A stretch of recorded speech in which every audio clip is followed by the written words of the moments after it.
So most HVAC owners track revenue, install, service calls, but almost none of them are tracking how many customers they're losing from one year to the next. And so this KPI, gross customer retention, shows exactly how many homeowners or commercial clients you kept versus how many you lost.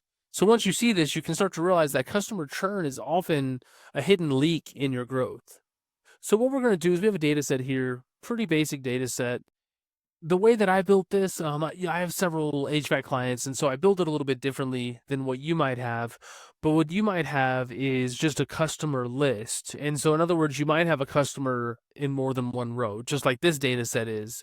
But what I'm doing here is every year I'm saying, are they active or inactive?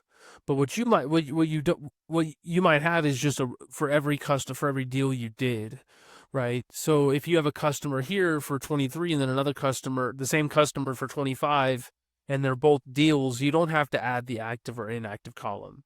I just added it to show you how to do this KPI, but your data might be a little bit different. So as long as you have a unique identifier, maybe it's a customer ID number, maybe it's a name and an address, and usually name isn't the best way to do it just because there's more than one John Smith, right? And so you might be double counting. But if you do have a data set that you can work off of, then that's good. And if you want this data set with my solutions and all my formulas and all that stuff, then there's a link to download it, or you can just shoot me an email. Okay, so what we need to do is we need to get a unique list of the customers, and then we just need to see were they active in that year, meaning like I just showed. So if we just do customer one, you can see they were active here and then inactive. So we lost that customer, right, in 24. And then if they came back again active in 25 and then 26 they were inactive, then it would not double count. It would just start all over again in 25.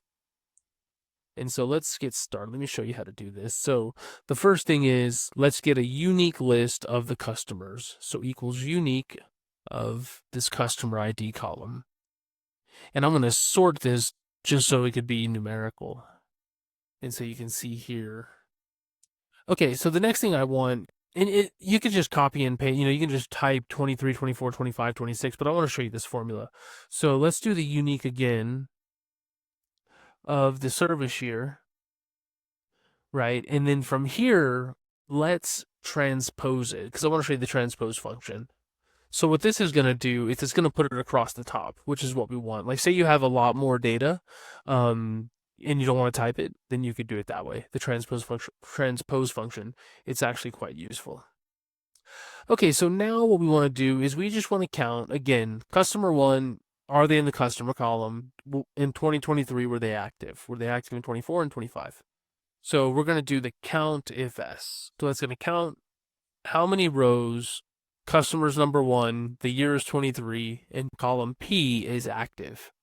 So right here, comma, and I'm going to put a $sign before the letter B because it locks it. In other words, if we go left to right, it would change from B3 to C3. But if we put the $sign before the B, then as we go left to right, it does not change, which is what we want.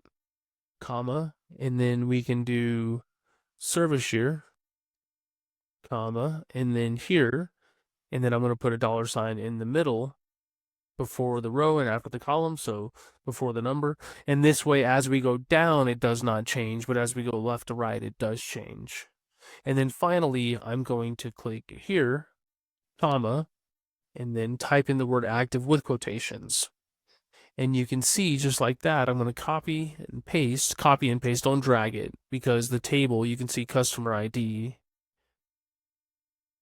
it changes the service year. But if you copy and paste, it does not change the service year. And then just double click here.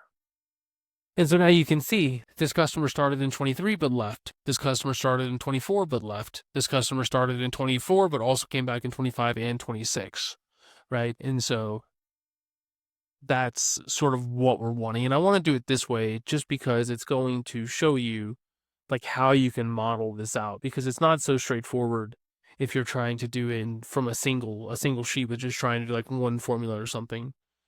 Okay, so I'm just going to copy this just to save a couple seconds from having to type it back out. And then I'm going to copy this and put it here. Okay, so for prior customers, what we're going to do is we just want to sum this. Because we can count the number ones or sum the number of ones, right? It's the same answer. And so prior, we had 675 customers. And then we don't know how many we lost just in this for 23 because we don't have 2022 data. So which means we don't know what the retention is. Okay, so for 2024, if we walk through this, we need to see how many ones are in this and ones here. So in other words, count the number of rows where there's a 1 in both of them, essentially, right? And so you can see like no, no, and then yes, right? So we just want to see how many ones there are. So equals count fs, and then what I'm going to do here is I'm going to count the here, comma 1, right? We want a 1 there, and then I'm going to do this and press Control Shift and the down arrow to go all the way to the bottom of the range. So 438 have a 1 in both of these columns. So there's 438 customers that we kept out of 675. So you can subtract those two numbers, but what I'll do is I'll do a formula. So essentially it's the same formula, it's just flipped. So countFS right here, comma 1, comma, and then here, comma 0, 237. And if you do, equals prior customers minus this, you get 237, right? So it's the same thing. And then retention is going to equal this divided by the sum of this. And that's your retention rate. Like that's the magic number. And then now what you can do is you can just highlight these and drag it across. Right? Because what happens, because we didn't use dollar signs, like this one, you can see it's column C, column D, but this one is column D, column E, and then this one is column E, column F. And so, yeah, so this is just saying for 2025, 783 customers that you serviced in 2025 were also serviced in 2024. But 388 of those were not. So you lost 388 of those customers from one year to the next. Okay, so for the target rate, let's just say it's 65%, then I'm going to do equal to this, and then just copy and paste. And the reason I'm doing it like that is because I want to have a changing cell to where if I change this, these change. And you'll see why it'll help with the secondary axis. So now this gets a little bit tricky, actually. And so you highlight the whole range, and then you go to insert recommended charts, and then it's the first one here, and then you got to go in and do a little bit of work because this green line you can't even see it, right? And I'll show you why.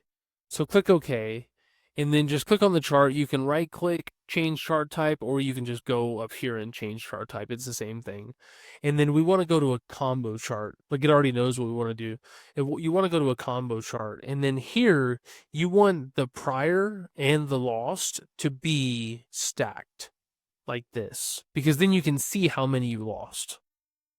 And then here you want the retention to be a line. And then you also want the green line to be on a secondary axis. Okay. And then here, yeah, these names, it's because of this. So you can just delete that if you want, just so you don't have it in the, and then this one here, I don't know why it's calling it, I know why it's calling it 675 because of the 675 here, but yeah, you can go in, select data, and then you can edit and call it, you should be able to call it something else. I'm just going to delete the 675.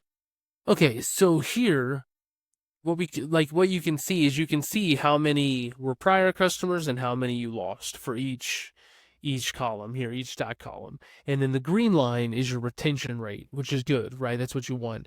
And then if you remember this purple line, which I'm going to change, but here we have a changing cell. So if you want it to be 65%, you can see how it changes now. And so, yeah, so that's what you want. But what I'm going to do is I'm going to make this a little bit thinner. I'm going to double click the little paint bucket here, and then let's make it maybe black, and then we can make it thinner, and make it maybe a dotted line. Like you just want to see it, right? And then here you can change it to whatever color you want. I mean, I don't know, pick a color. And then you can make it actually a little bit thicker if you want. And if you want to show values, you can click and then you can show, data labels. If you want to do it like that, you can also click on a certain thing to show a data label. Like just click on the line. Can't really see it. I'll show you a little trick. What you can do is click on the percentages or the values, and then you can add a background to where it just shows a lot easier. And then just maybe move it out of the way a little bit. And then finally, let me change the title, and we will be done with chart. Yeah, so that's essentially how you do it. I mean, it's pretty useful in the sense, like, it just lets you know, like, you're spending a bunch of money to get a customer, to acquire a customer. So you may as well, add as much value as you can to them over the years. And that's what this is showing is, are you acquiring more or are you losing customers? But yeah, that's it for this one. And so if you have any questions, shoot me an email, questions@databoards. If you want this file, there's a link to it. You can download it. If you can't find it, shoot me an email. And if you need some help, getting these insights, getting these KPIs, then there's a link to my calendar, or you can just shoot me an email as well. But yeah, that's it for this one, and I will see you in future videos.